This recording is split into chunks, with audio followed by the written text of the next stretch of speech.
我们来看看佛光山的开山方丈虚云大师，很有深度啊，很有修持的正量啊。他写的书啊，我们人人都赞叹，以他做我们最好的典范啊。他讲了简单几句话，但是非常有意义的。人人皆求名和利啊，每一个人心中一直追求名望地位，甚至有财力啊，对自己有利的，他拼命的在追求啊。这些东西都是虚幻不实的，但是我们没有看清楚啊，生不带来，死不带去。我们总是为这些得不到困扰啊，每天贪求，烦恼就不断。人人都是为了名跟利，但是最后呢，来空空去空空，对不对？你要去利用名跟利，造福社会，帮助众生，这个才是对的呀。但是我们人都不会做，几人能把欢乐分啊？有几个人能把自己的高兴快乐跟大众分享呢？如果我自己有饭吃，我希望大家都有饭吃；我有衣服穿，我希望大家都有衣服穿；我如果有地方住，我也希望大家都能有地方住，把欢乐来跟大众分享。我非常乐意这样做的，而且始终如一，我绝对不会保留。我希望大家都很幸福自在。我们心心为念，情合意啊。虚云大师讲了，我们随时随地只有一个想法，情合意。人不能够寡情寡义，冷酷无情啊。我们要讲情讲道义，不要去伤害别人，自己做得到就尽量帮助别人，关心别人。为什么？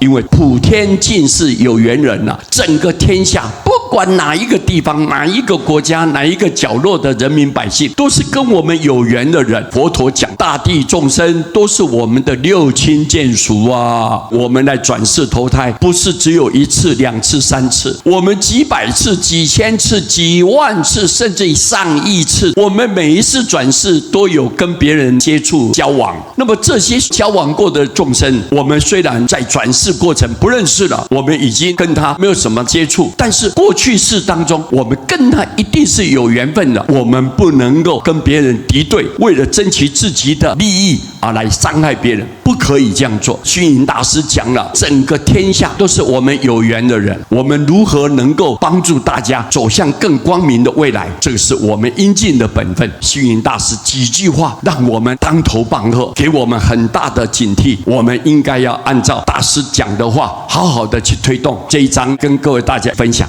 谢谢大家，阿弥陀佛。